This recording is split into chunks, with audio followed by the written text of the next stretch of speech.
11 जनवरी 2004 ਨੂੰ ਕਾਲਰਾ ਪਿੰਡ ਫਗਵਾੜੇ ਦੇ ਨੇੜੇ ਤਕਰੀਬਨ 65 ਸਿੰਘਾਂ ਦੀ ਸਾਡੀ ਇੱਕ 5 ਘੰਟੇ ਸਵੇਰੇ 10 ਵਜੇ ਤੋਂ ਲੈ ਕੇ 4 ਵਜੇ ਤੱਕ ਸ਼ਾਮ ਤੱਕ ਇੱਕ ਜਿਹੜੀ ਹੈ ਵਿਚਾਰ ਚਰਚਾ ਹੋਈ।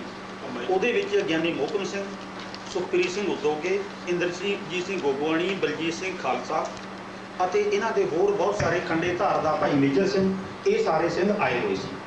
ਤੇ ਇਹਨਾਂ ਦਾ ਬਾਰ-ਬਾਰ ਮੈਨੂੰ ਸਵਾਲ ਹੁੰਦਾ ਸੀ ਕਿ ਤੁਸੀਂ ਜਥੇਦਾਰ ਦੀ ਹੈਸੀਅਤ ਨੂੰ, ਹੋਂਦ ਨੂੰ ਸਵੀਕਾਰ ਕਰਦੇ ਹੋ ਕਿ ਨਹੀਂ ਕਰਦੇ, ਤੇ ਜੇ ਨਹੀਂ ਕਰਦੇ ਤਾਂ ਕਿਉਂ? ਅੱਜ ਤੱਕ ਤੁਸੀਂ ਸਵੀਕਾਰ ਕਰਦੇ ਆ ਰਹੇ ਸੀ ਤੇ ਹੁਣ ਤੱਕ ਅਚਨਚੇਤੀ ਤੁਸੀਂ ਨਾ ਕਿਉਂ ਕਰ ਦਿੱਤੀ?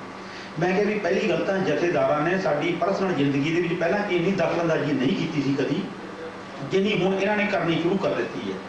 ਤੇ ਇੱਕ ਸੈਸ਼ਨ ਕੋਰਟ ਦਾ ਜੱਜ ਗਲਤੀ ਕਰੇ, ਉਹਦੇ ਵਿਰੁੱਧ ਹਾਈ ਕੋਰਟ 'ਚ ਅਪੀਲ ਹੋ ਜਾਂਦੀ ਹੈ, ਤੇ ਹਾਈ ਕੋਰਟ ਦਾ ਜੱਜ ਤੇ ਸਾਨੂੰ ਜੇ ਤਸੱਲੀ ਨਾ ਹੋਵੇ ਤਾਂ ਸੁਪਰੀਮ ਕੋਰਟ 'ਚ ਅਪੀਲ ਕਰ ਸਕਦੇ ਹਾਂ।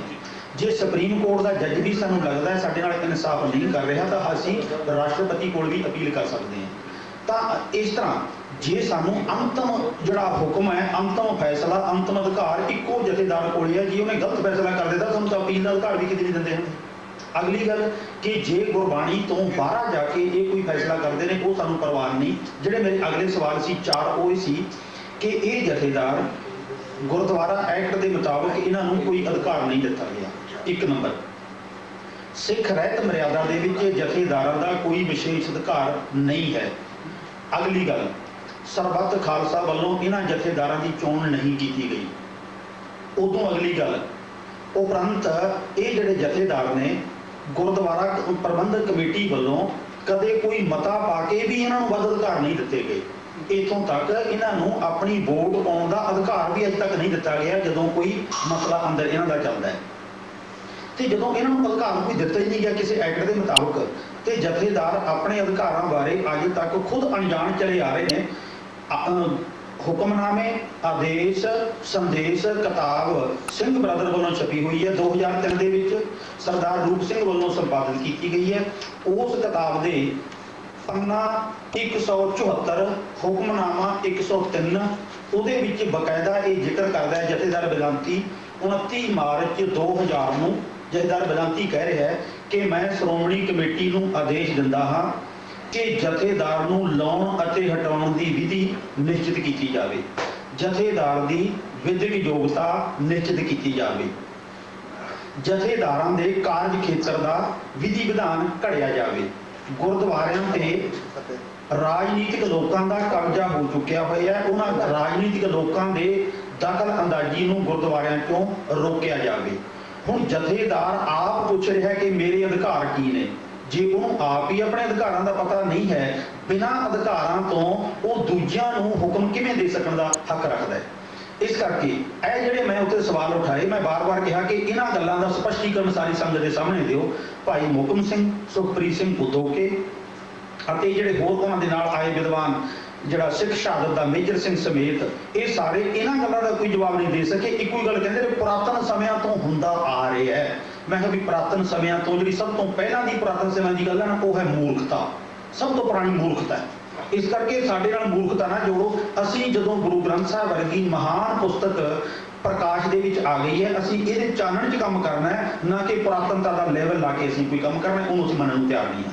ਸੋ 5 ਘੰਟਿਆਂ ਦੇ ਬਹਿਸ ਮੁਬਾਸੇ ਦੇ ਬਾਵਜੂਦ ਵੀ ਇਹਨੇ ਕੋਈ ਹੱਥ ਪੱਲਾ ਨਹੀਂ ਫੜਾਇਆ। ਤੇ ਹੁਣ ਜਿਹੜਾ ਖੰਡੇ ਧਾਰ ਦੇ ਵਿੱਚ ਇੱਕ ਤਰਫਾ ਗੱਲਾਂ ਇਹ ਲਗਾਤਾਰ ਲਿਖ ਰਹੇ ਨੇ, ਜਿਹੜੀਆਂ ਦਾ ਕਿ ਆਪਾਂ ਸਮੇਂ-ਸਮੇਂ ਸਿਰ ਜਵਾਬ ਵੀ ਦਿੰਦੇ ਰਹਿੰਦੇ ਹਾਂ, ਪਰ ਆਮਣੇ ਸਾਹਮਣੇ ਬੈਠਣ ਨੂੰ ਇਹ ਤਿਆਰ ਨਹੀਂ ਹਨ। ਸਾਡੇ ਕੋਲੇ ਇੱਕ ਗੱਲ, ਜਿਹੜਾ ਕਿ 3 ਦਸੰਬਰ 2003 ਨੂੰ ਚੰਡੀਗੜ੍ਹ ਗੁਰਦੁਆਰਾ ਵਿਖੇ 6 ਫੇਸ ਦਾ ਗੁਰਦੁਆਰਾ ਹੈ, ਸਾਡਾ ਸਤਿਕਾਰਯੋਗ ਵੀਰ ਹਰਵੰਸ ਸਿੰਘ ਹੈ, ਉਹਨੇ ਇਹ ਸਾਰਾ ਪ੍ਰਬੰਧ ਕੀਤਾ। ਤਕਰੀਬਨ 45 ਸਿੰਘਾਂ ਦਾ ਉੱਥੇ ਇਕੱਠ ਸੀ। ਉਹਦੇ ਵਿੱਚ 5.5 ਘੰਟੇ ਸਵੇਰ ਤੋਂ ਲੈ ਕੇ ਸ਼ਾਮ ਤੱਕ ਵਿਚਾਰ ਚਰਚਾ ਚੱਲਦੀ ਰਹੀ ਹੈ। ਉਹਦੇ ਵਿੱਚ ਵੀ ਅਸੀਂ ਬਾਰ-ਬਾਰ ਇਹੀ ਮਸਲਾ ਉਠਾਇਆ ਕਿ ਭਾਈ ਮੋਹਕਮ ਸਿੰਘ ਜੀ, ਤੁਸੀਂ ਦੱਸੋ 400 ਸਾਲਾ ਤੁਸੀਂ ਮਨਾਉਣ ਦੀਆਂ ਗੱਲਾਂ ਕੀਤੀਆਂ ਨੇ, ਇਹਨੂੰ ਕਿਵੇਂ ਮਨਾਓਗੇ?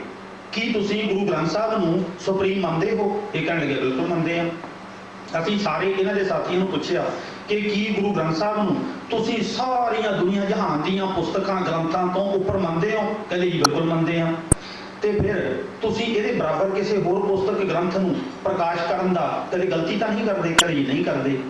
ਤਾਂ ਉੱਥੇ ਤਾਂ ਇਹ ਸਾਰੇ ਲੋਕਾਂ ਦੇ ਸਾਹਮਣੇ ਬਿਆਨ ਦੇ ਰਿਹਾ ਹੈ ਕਿ ਨਾਲ ਦੀ ਨਾਲ ਮੈਂ ਇਹ ਤੁਰੰਤ ਇਹਨਾਂ ਦੀ ਕਿਤਾਬ ਗੁਰਬਾਣੀ ਪਾਠ ਦਰਸ਼ਨ ਦੇ ਵਿੱਚੋਂ ਜਿਹੜੇ ਤੁਹਾਨੂੰ ਅੱਜ ਫੋਟੋ ਕਾਪੀ ਦਿੱਤੀ ਹੈ ਇਹਦੇ ਸਾਹਮਣੇ ਰੱਖ ਦਿੱਤੀ ਕਿ ਤੁਹਾਡਾ ਗਿਆਨੀ ਗੁਰਬਚਨ ਸਿੰਘ ਇਹ ਕਹਿ ਰਿਹਾ ਹੈ ਕਿ ਦਸਮ ਸ੍ਰੀ ਗੁਰੂ ਗ੍ਰੰਥ ਸਾਹਿਬ ਜੀ ਦਾ ਅਖੰਡ ਪਾਠ ਕਰਨ ਦੀ ਮਰਿਆਦਾ ਆ ਹੈ।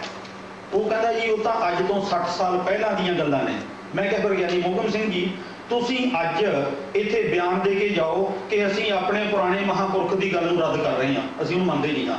ਕਹਿੰਦਾ ਜੀ ਇਹ ਮੇਰੇ ਵਾਸਤੇ ਸੰਭਵ ਨਹੀਂ ਹੈ। ਮੈਂ ਅਗਲੀ ਗੱਲ ਕੀਤੀ ਕਿ ਪੱਤਰਕਾਰ ਕਾਨਫਰੰਸ ਲਾ ਲਓ, ਇੱਥੇ ਪੱਤਰਕਾਰਾਂ ਦੇ ਸਾਹਮਣੇ ਬਿਆਨ ਦਿਓ ਕਿ ਸਾਡੀ ਗੁਰਬਾਣੀ ਪਾਠ ਦਰਸ਼ਨ ਕਿਤਾਬ ਗਿਆਨੀ ਗੁਰਬਚਨ ਸਿੰਘ ਤੋਂ ਗਲਤ ਲਿਖ ਹੋ ਗਈ, ਅਸੀਂ ਹੁਣ ਉਹਨੂੰ ਮੰਨਣ ਨੂੰ ਤਿਆਰ ਨਹੀਂ ਹਾਂ। ਪੱਤਰਕਾਰਾਂ ਦੇ ਸਾਹਮਣੇ ਬਿਆਨ ਦਿਓ। ਕਹਿੰਦਾ ਜੀ ਇਹ ਵੀ ਮੈਂ ਕਰ ਨਹੀਂ ਸਕਦਾ, ਮੇਰੇ ਇਕੱਲੇ ਦੇ ਵੱਸ ਨਹੀਂ ਹੈ। ਮੈਂ ਕਿਹਾ ਤੁਸੀਂ ਇੱਥੇ ਇਕੱਲੇ ਤੌਰ ਤੇ ਸਵੀਕਾਰ ਕਰਦੇ ਹੋ ਕਿ ਗੁਰੂ ਗ੍ਰੰਥ ਸਾਹਿਬ ਦੇ ਬਰਾਬਰ ਹੋਰ ਗ੍ਰੰਥ ਨਹੀਂ ਹੋਣਾ ਚਾਹੀਦਾ? ਕਹਿੰਦਾ ਨਹੀਂ ਹੋਣਾ ਚਾਹੀਦਾ। ਅਸੀਂ ਕਿਹਾ ਤੁਹਾਡੇ ਟਕਸਾਲ ਦੇ ਵਿੱਚ ਗੁਰੂ ਗ੍ਰੰਥ ਸਾਹਿਬ ਦੇ ਬਰਾਬਰ ਦਸਮ ਗ੍ਰੰਥ ਪ੍ਰਕਾਸ਼ ਕੀਤਾ ਹੋਇਆ? ਕਹਿਣ ਲੱਗਿਆ ਮੈਂ ਰੱਬ ਨੂੰ ਹਾਜ਼ਰ ਨਾਜ਼ਰ ਜਾਣ ਕੇ ਕਸਮ ਖਾ ਕੇ ਕਹਿਣਾ ਉੱਥੇ ਦਸਮ ਗ੍ਰੰਥ ਬਰਾਬਰ ਪ੍ਰਕਾਸ਼ ਨਹੀਂ ਹੈ। ਪਰ ਜਦੋਂ 3/3/2004 ਨੂੰ ਸਾਡਾ ਮੋਹਾਲੀ ਤੋਂ ਇੱਕ ਵੀਰ ਸਰਦਾਰ ਸੁਖਦੇਵ ਸਿੰਘ 20 ਸਿੰਘਾਂ ਦੇ ਜਥੇ ਸਮੇਤ ਟਕਸਾਲ ਗਿਆ, ਉੱਥੇ ਜਾ ਕੇ ਕਹਿਣ ਲੱਗਿਆ ਮੈਂ ਮਹਾਰਾਜ ਦਾ ਹੁਕਮਨਾਮਾ ਲੈਣਾ ਹੈ। ਉਹਨੂੰ ਆਪਣੇ ਵੱਲੋਂ ਇਹ ਕਹਿਣ ਲੱਗੇ ਕਿ ਸਾਡੀ ਮਰਿਆਦਾ ਹੈ, ਪਜਾਮਾ ਉਤਾਰੋ ਫਿਰ ਹੁਕਮਨਾਮਾ ਲੈ ਸਕਦੇ ਹੋ। ਉਹ ਕਹਿਣ ਲੱਗਾ ਠੀਕ ਹੈ, ਉਹਨੇ ਪਜਾਮਾ ਵੀ ਉਤਾਰ ਦਿੱਤਾ। ਹੁਕਮਨਾਮਾ ਜਦੋਂ ਲੈਣ ਲੱਗਿਆ ਖੱਬੇ ਪਾਸੇ ਵਾਲੇ ਸਰੂਪ ਤੋਂ ਉੱਥੇ ਰੌਲਾ ਪਾ ਦਿੱਤਾ ਉਹਨਾਂ ਦੇ ਸੇਵਾਦਾਰਾਂ ਨੇ। ਕਹਿੰਦੇ ਜੀ ਇਹ ਦਸਮ ਗ੍ਰੰਥ ਹੈ, ਇਹ ਤੋਂ ਹੁਕਮਨਾਮਾ ਨਾ ਲਓ। ਕਹਿੰਦਾ ਮੈਂ ਲੈਣੀ ਇਸੇ ਤੋਂ, ਮੈਂ ਤਾਂ ਤਸੱਲੀ ਕਰਨੀ ਆਇਆ ਕਿ ਤੁਸੀਂ ਦਸਮ ਗ੍ਰੰਥ ਵੀ ਪ੍ਰਕਾਸ਼ ਕਰਦੇ ਹੋ। ਤੇ ਉਹਨੇ ਬਕਾਇਦਾ ਦਸਮ ਗ੍ਰੰਥ ਤੋਂ ਹੁਕਮਨਾਮਾ ਲਿਆ ਤੇ ਅਪ੍ਰੈਲ ਮਹੀਨੇ ਦੇ ਸਿੱਖ ਬੁਲੇਟਿਨ ਦੇ ਵਿੱਚ ਹੁਕਮਨਾਮਾ ਵੀ ਲਿਖਿਆ ਪਿਆ ਕਿ ਇਸ ਪੰਨੇ ਤੇ ਆਹ ਪੰਕਤੀਆਂ ਹੁਕਮਨਾਮੇ ਦੀਆਂ ਆਈਆਂ।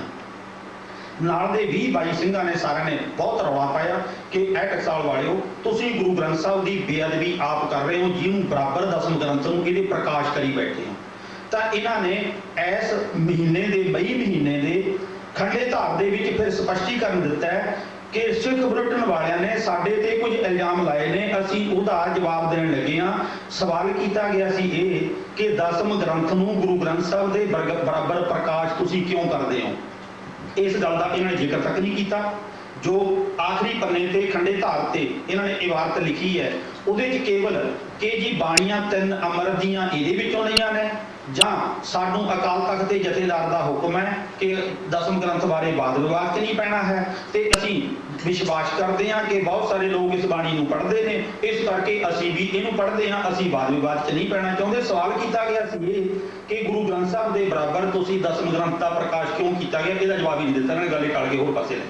ਤੋ ਇਹ ਇਹਨਾਂ ਦੀਆਂ ਕਿਤਾਬਾਂ ਦੇ ਵਿੱਚ ਜੋ ਕੂੜ ਪ੍ਰਚਾਰ ਕੀਤਾ ਗਿਆ, ਜੋ ਲੋਕਾਂ ਨੂੰ ਗੁੰਮਰਾਹ ਕੀਤਾ ਗਿਆ, ਜੋ ਕੁਰਾਹੇ ਪਾਇਆ ਗਿਆ, ਇੱਥੋਂ ਤੱਕ ਇਹਨਾਂ ਦੀ ਕਿਤਾਬ ਦੇ ਵਿੱਚ ਲਿਖਿਆ ਹੋਇਆ ਜਿਹੜਾ ਸਭ ਤੋਂ ਬੱਜਰ ਪਾਪ ਇਹਨਾਂ ਨੇ ਕੀਤਾ ਹੈ, ਕਰਤਾਰਪੁਰੀ ਬੀੜ ਦੇ ਵਿੱਚ ਜਿਹੜੀ ਗੁਰੂ ਅਰਜਨ ਸਾਹਿਬ ਸੱਚੇ ਪਾਤਸ਼ਾਹ ਨੇ ਆਪ ਤਿਆਰ ਕਰਵਾਈ ਸੀ, ਭਾਈ ਗੁਰਦਾਸ ਜੀ ਨੇ ਲਿਖੀ ਸੀ, ਉਹਦੇ ਵਿੱਚ 1500 ਤੋਂ ਵੱਧ ਗਲਤੀਆਂ ਨੇ। ਇਹ ਕਹਿ ਰਿਹਾ ਇਹਨਾਂ ਦਾ ਬਾਬਾ ਗੁਰਬਚਨ ਸਿੰਘ, ਇਹਨਾਂ ਨੂੰ ਮੈਂ ਦੇਤਾ ਹੀ ਕੋਈ ਪ੍ਰਸਾਰਾ ਹੋ, ਉਹਦੇ ਬਕਾਇਦਾ ਪੰਨਾ ਨੰਬਰ ਦੇ ਕੇ ਸਾਰਾ ਦੱਸਿਆ ਕਿ ਇਸ ਪੰਨੇ ਤੇ ਉਹ ਕਹਿ ਰਿਹਾ ਕਿ 1500 ਤੋਂ ਵੱਧ ਗਲਤੀਆਂ ਨੇ। ਇਹ ਗੱਲ ਭਲਾ ਕਿਉਂ ਆਖੀ ਉਹਨੇ?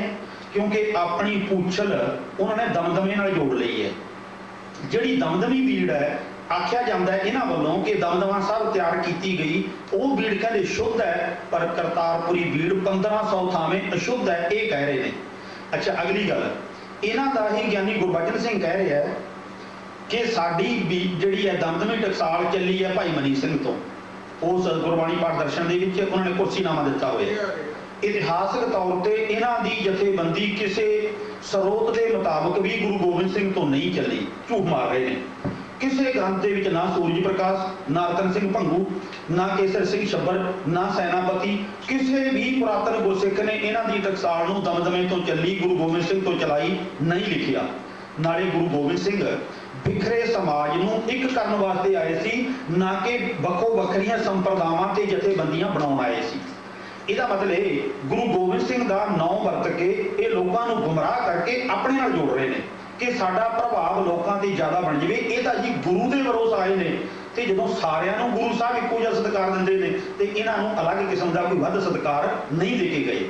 ਅਗਲੀ ਗੱਲ, ਫਿਰ ਵੀ ਝੂਠੇ ਤਰੀਕੇ ਨਾਲ ਗਿਆਨੀ ਗੁਰਬਚਨ ਸਿੰਘ ਨੇ ਆਪਣੀ ਕਿਤਾਬ ਵਿੱਚ ਬਿਨਾਂ ਸਬੂਤਾਂ ਤੋਂ ਲਿਖ ਦਿੱਤਾ ਕਿ ਸਾਡੀ ਟਕਸਾਲ ਚੱਲੀ ਹੈ ਭਾਈ ਮਨੀ ਸਿੰਘ ਤੋਂ। पर पिछले 30 सालों तो इन्होंने अटल-चेती पैंतड़ा बदलिया, किताबां मौजूद पईयां ने। ज्ञानी गुरबचन सिंह कह रहे हैं कि साडी टकसाल चली है मनी सिंह तो, ते हुण इन्होंने कहना शुरू करता कि साडी टकसाल बाबा दीप सिंह तो चली है। ਥਾਂ ਥਾਂ ਤੇ ਹੁਣ ਗੁਰੂ ਗ੍ਰੰਥ ਸਾਹਿਬ ਦੀ ਹਜ਼ੂਰੀ 'ਚ ਹਜ਼ਾਰਾਂ ਦੇ ਇਕੱਠਾਂ ਦੇ ਸਾਹਮਣੇ ਇਹ ਰੋਜ਼ਾਨਾ ਝੂਠ ਬੋਲਦੇ ਨੇ ਕਿ ਸਾਡੀ ਜਿਹੜੀ ਦਮਦਮਾ ਆਪਣੀ ਟਕਸਾਲ ਹੈ ਸਾਡੀ, ਇਹ ਬਾਬਾ ਦੀਪ ਸਿੰਘ ਤੋਂ ਚੱਲੀ ਹੈ। ਕਿਤਾਬ ਇਹਨਾਂ ਦੀ ਕੁਛ ਹੋਰ ਕਹਿ ਰਹੀ ਹੈ ਤੇ ਮੂੰਹ ਜ਼ਬਾਨੀ ਕੁਛ ਹੋਰ ਬੋਲ ਰਹੇ ਨੇ। ਇਹ ਤੋਂ ਵੱਡਾ ਹੋਰ ਕੁਫਰ ਕੀ ਹੋ ਸਕਦਾ ਹੈ? पिछले 20 साल तो लगातार देश विदेश ਦੇ ਵਿੱਚ ਗੁਰੂ ਗ੍ਰੰਥ ਸਾਹਿਬ ਦੀ ਹਜ਼ੂਰੀ 'ਚ ਪਵਿੱਤਰ ਗੁਰਦੁਆਰਿਆਂ ਦੇ ਅੰਦਰ, ਜਿਹਨੂੰ ਅਸੀਂ ਪਵਿੱਤਰ ਮੰਨਦੇ ਹਾਂ, ਉਹਨਾਂ ਦੇ ਅੰਦਰ ਹਜ਼ਾਰਾਂ ਦੇ ਇਕੱਠਾਂ ਦੇ ਸਾਹਮਣੇ ਕਹਿੰਦੇ ਆ ਰਹੇ ਨੇ ਬਾਬਾ ਜਰਨੈਲ ਸਿੰਘ ਜਿਉਂਦਾ ਹੈ, ਸਹੀ ਸਲਾਮਤ ਹੈ, ਚੜ੍ਹਦੀ ਕਲਾ 'ਚ ਹੈ। ਤੇ ਇਸ ਤਰ੍ਹਾਂ ਪਿਛਲੇ 20 ਸਾਲਾਂ ਤੋਂ ਸਾਰੀਆਂ ਸੰਗਤਾਂ ਨੂੰ ਗੁੰਮਰਾਹ ਕਰਦੇ ਆ ਰਹੇ ਨੇ। ਇਹ ਜਿਹੇ ਲੋਕਾਂ ਨੂੰ ਇਹੋ ਹੀ ਕਹਿਣਾ ਪਵੇਗਾ, ਝੂਠੇ ਕੋ ਨਾਹੀ ਪਤ ਨੌ, ਕਬਹੂ ਨਾ ਸੂਚਾ ਕਾਲਾ ਕੌ।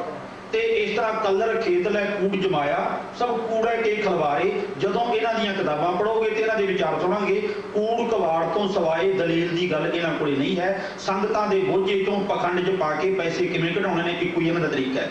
ਆਖਰੀ ਗੱਲ ਕਹਿ ਕੇ ਸਮਾਪਤ ਕਰਨ ਲੱਗੇ ਹਾਂ। ਇਹੋ ਜਿਹੀਆਂ ਹਾਸੇ ਹੋਈਆਂ ਗੱਲਾਂ ਇਹਨਾਂ ਨੇ ਗੁਰੂ ਦੇ ਨਾਮ ਨਾਲ ਜੋੜੀਆਂ ਹੋਈਆਂ ਨੇ ਕਿ ਗੁਰੂ ਗੋਬਿੰਦ ਸਿੰਘ ਜੀ ਨੇ ਇੱਕ ਵਾਰੀ ਆਪ ਅਖੰਡ ਪਾਠ ਕਰਵਾਇਆ। ਹਾਲਾਂਕਿ ਗੁਰੂ ਸਾਹਿਬ ਨੇ ਕਦੇ ਅਖੰਡ ਪਾਠ ਨਹੀਂ ਕਰਵਾਏ, पर कहते जी गुरु गोबिंद सिंह ने आप अखंड पाठ करवाया ते एक लत दे भार खलो के गुरु गोबिंद सिंह ने सारा अखंड पाठ सुनिया ते इशनान दी लोड़ पैंदी सी गुरु साहब नूं ते खड़े खड़ोते पानी दा घड़ा मटका बाल्टी अपने सिर च पा लैंदे सी, सने कपड़ी खड़े खड़े इशनान कर लैंदे सी। ये इन्हां दी किताब 'ਚ लिखिया है, मैं पन्ने दित्ते होए है। ते जदों मैं इन्हां दे ज्ञानी मोहकम सिंह नूं सवाल कीता ते गुरु साहब नूं 50 घंटे लगातार किते हाजत भी हुंदी होनी है, टट्टी पिशाब भी जाण दी लोड़ पैंदी होनी है, ते उदों फिर की करदे सी? मैनूं कहंदा इहो जिहियां शरधाहीनता वालीआं गल्लां ना करो। मैं कहा शरधाहीनता वाली गल नहीं, ये साडे शरीर दी लोड़ है। जे खाण पीण दी लोड़ है ते हाजत पूरी करन दी भी लोड़ है। कहंदा जी इन्हां गल्लां दा मैं जवाब नहीं देना है, ये साडे महापुरखां ने लिख दित्ता ते साडे वास्ते सच्चो सच है। एक इसे तरी कहण लगे गुरु गोबिंद सिंह जी एक बारी चले गए शिकार खेडण वास्ते। इन्हां दी किताब 'ਚ लिखिया होया शिकार खेडण चले गए ते सारा दिन इन्हों गुरु गोबिंद सिंह जी नूं शिकार ना मिलिया, कोई जानवर काबू ना आया। ते अखीर च गुरु साहब बड़े नाराज होए, सिंघां नूं सारिआं नूं नालदिआं नूं लाइन 'ਚ खड़े कर लिया ते कहण लगे भाई सिंघो तलाशी दिओ, तुहाडे कोल ककार पाए है? सारे सिखां ने अपने कड़े कशहरे किरपाना सारा कुछ विखाया ते सारी यतन करन तो बाद एक सिख दे सिर दे विचों कंघा नहीं लभ्या। ਜਦੋਂ ਕੰਘਾ ਨਾ ਲੱਭਿਆ ਨਾ, ਗੁਰੂ ਸਾਹਿਬ ਨੇ ਉਹਨੂੰ ਫਟਕਾਰਾਂ ਪਾਈਆਂ ਕਿ ਤੇਰਾ ਕੰਘਾ ਅੱਜ ਤੇਰੇ ਸਿਰ 'ਚ ਨਾ ਹੋਣ ਕਰਕੇ ਸ਼ਿਕਾਰ ਨਹੀਂ ਮਿਲਿਆ। ਆਖੋ ਸਤਨਾਮ ਸ੍ਰੀ ਵਾਹਿਗੁਰੂ। ਕੰਘੇ ਦਾ ਸ਼ਿਕਾਰ ਨਾਲ ਦੱਸੋ ਕੀ ਸੰਬੰਧ ਹੈ? ਇਹਨਾਂ ਦੀ ਕਿਤਾਬ 'ਚ ਲਿਖਿਆ ਵੀ ਜਿਹੜੇ ਮਹਾਂਪੁਰਖ ਬ੍ਰਹਮ ਗਿਆਨੀ ਆਪਣੇ ਆਪ ਨੂੰ ਖਵਾਉਂਦੇ ਨੇ ਕਿ ਉਹ ਵਿਦਿਆ ਮਾਰਤੰਡ, ਵਿਦਿਆ ਮਾਰਤੰਡ ਦਾ ਮਤਲਬ ਹੁੰਦਾ ਵਿਦਿਆ ਦਾ ਸੂਰਜ, ਤੇ ਅਸੀਂ ਤਾਂ ਵਿਦਿਆ ਦਾ ਸੂਰਜ ਗੁਰੂ ਸਾਹਿਬ ਨੂੰ ਕਹਿੰਦੇ ਹਾਂ। ਇਹਨਾਂ ਦਾ ਬ੍ਰਹਮ ਗਿਆਨੀ ਗਿਆਨੀ ਗੁਰਬਚਨ ਸਿੰਘ ਆਪੀ ਸ਼੍ਰੀਮਾਨ ਸੰਤ ਬ੍ਰਹਮ ਗਿਆਨੀ ਮਹਾਂਪੁਰਖ 108 ਵਿਦਿਆ ਮਾਰਤੰਡ ਅਤੇ ਨਾਲ ਨਾਲ ਖਾਲਸਾ, ਇਹ ਸਾਰਾ ਕੁਝ ਗਿਆਨੀ ਗੁਰਬਚਨ ਸਿੰਘ ਬਣਿਆ ਹੈ। ਜਿਹੜਾ ਬਚਗਾਨੀਆਂ ਮਤਲਬ ਕਿ ਬੱਚੇ ਵੀ ਇੰਨੀਆਂ ਮੂਰਖਤਾ ਭਰੀਆਂ ਗੱਲਾਂ ਨਹੀਂ ਕਰਦੇ ਜਿਹੜੀਆਂ ਉਸ ਕਿਤਾਬ 'ਚ ਕੀਤੀਆਂ ਹੋਈਆਂ ਨੇ, ਤੇ ਉਹ ਤੁਸੀਂ ਆਪ ਸਾਰਾ ਕੁਝ ਕਰ ਸਕਦੇ ਹੋ। ਕਿੰਨੀ ਬੇਨਤੀ ਪ੍ਰਵਾਨ ਕਰ